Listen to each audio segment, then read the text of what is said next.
Ciao ragazzi, avevo voglia di dolcezza, il Natale si avvicina e sono a Legnago. E quindi per mettere insieme tutte e tre queste cose ho deciso di andare a trovare Davide, un artista del cioccolato.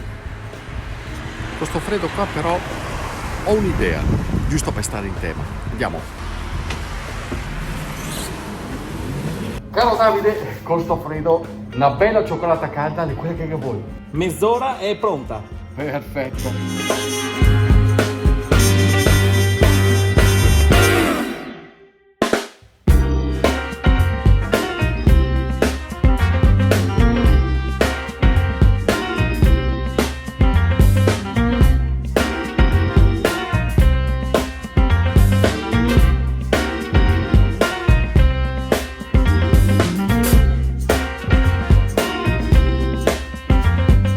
Spieghi com'è fatta sta cioccolata? Allora guarda, la nostra cioccolata è fatta in questa maniera. Prendiamo dell'ottimo cacao con dello zucchero, una bacca di vaniglia, cioccolato fondente e viene tutto amalgamato da un latte intero, un pizzico di sale. Uniamo tutti gli ingredienti, lo portiamo alla giusta temperatura e serviamo il cioccolato. Che cosa dà la vaniglia? La vaniglia dà il profumo, dà quella fragranza esotica, dà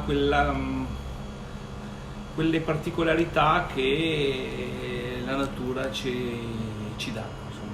E il sale? Il sale è un amplificatore di sapori, quindi esalta tutto quanto gli altri ingredienti. Non sembra un modo comune questo di fare la cioccolata. Allora, io ho ereditato questa ricetta da mio padre, l'ho un attimino rivista, ho cambiato qualche ingrediente, ho portato magari delle tecniche moderne e è uscito questo cioccolato. Però non è che uno sta qua mezz'ora ad aspettare. Assolutamente no, la procedura dura una mezz'oretta circa, forse anche un po' di più.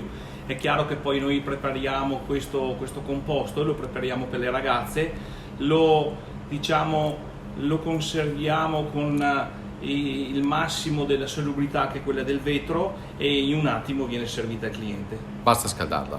Basta portarla alla temperatura di servizio. Sì. Sono entrato nel laboratorio di Davide e ho rivisto una tecnica, una gestualità che non ammiravo da un sacco di tempo, ed è quella legata al temperaggio del cioccolato, ovvero la capacità di renderlo fluido e quindi lavorabile usando soltanto le mani e le spatole. Sta proprio lì la magia del pasticcere e cioccolataio. Perché è importante che anche i ragazzi imparino quella tecnica?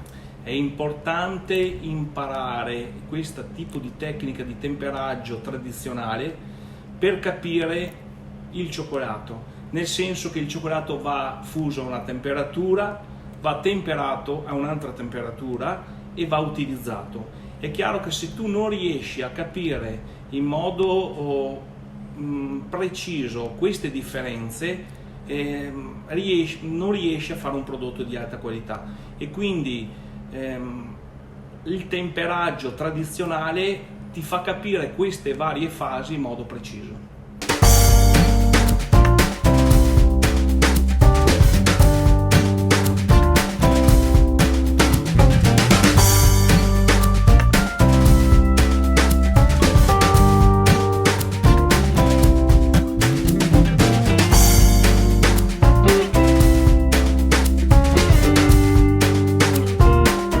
Il cioccolato è il motivo per cui io faccio questo mestiere. È stata un input importante che mi ha regalato un bravissimo professionista, ed è stata il fattore scatenante per cui io ho deciso di fare il pasticcere. E che cos'è il cioccolato allora? La materia prima più intrigante, è la materia prima che mi permette di lavorare con le creme, che mi permette di lavorare in piccole quantità, riuscendo a regalare dei profumi in modo incredibile. Ad esempio, in una praline in pochi grammi sono concentrate sensazioni diverse. Mi dà la possibilità anche di essere un attimino più artistico, nel senso che si possono creare dei piccoli personaggi ad hoc per le feste di Natale, di Pasqua, e una persona può fare un bellissimo regalo artigianale gustando la prelibatezza del cioccolato.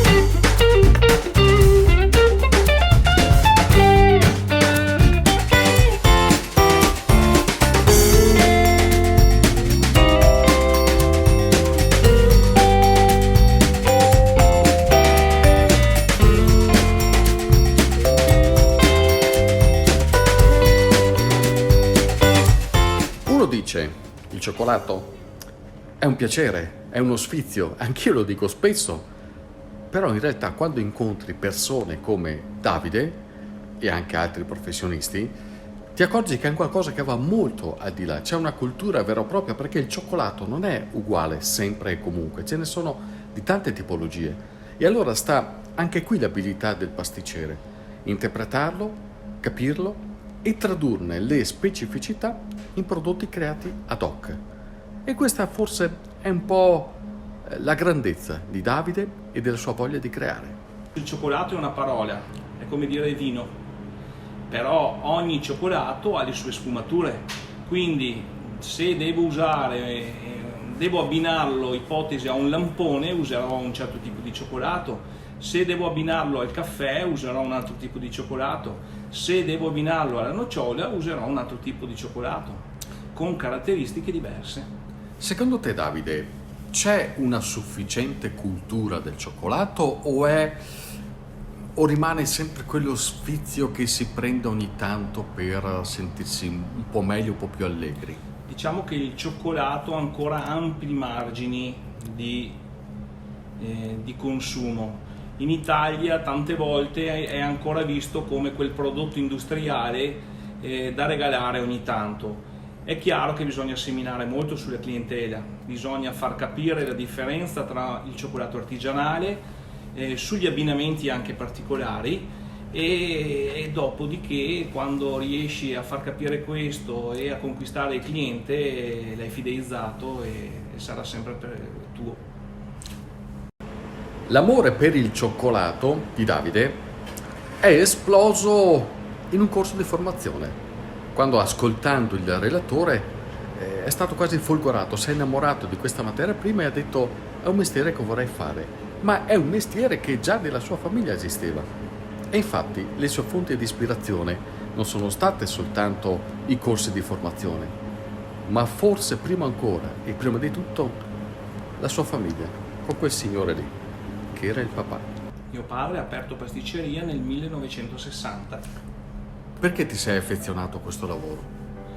Mi sono affezionato, allora, da bambino io aiutavo mio padre, e forse anche un po' costretto, nel senso che le famiglie di qualche anno fa, tutti quanti i componenti dovevano dare il giusto contributo alla causa familiare, ma in sincerità non ero proprio convinto di fare questo mestiere. Grazie appunto a qualche corso fatto da professionisti veramente bravi, mi hanno fatto capire la diversità delle varie lavorazioni, il fatto che il lavoro non è mai monotono, si possono, al di là dei prodotti di uso quotidiano, però c'è la possibilità veramente di spingersi a nuove tecniche, a nuove lavorazioni, e questo è stata la scintilla, grazie al cioccolato, che mi ha fatto decidere e appassionarmi al lavoro. Senti di dover essere grato a tuo padre? Particolarmente è il fatto che mi ha dato le giuste educazione, mi ha dato il capire il sacrificio che c'è dietro questo mestiere. Infatti non si può essere artigiani pensando di lavorare 4 ore al giorno, bisogna essere presenti, e oltretutto sempre con la ricerca dell'innovazione. Mi ricordo che da bambino spesso e volentieri il martedì, il nostro giorno di chiusura, andavamo a fare un giro, magari a Mantova, in città, a Verona, perché a lui piaceva capire cosa si faceva di nuovo, quali erano le nuove tendenze, e già da allora mi faceva capire appunto che è un lavoro sempre di ricerca e di sviluppo. Tu stai portando avanti, c'è sempre tuo padre qui? Beh, è chiaro, lo vedi anche nelle fotografie che abbiamo messo in negozio, ha quell'espressione per cui lui mi controlla sempre.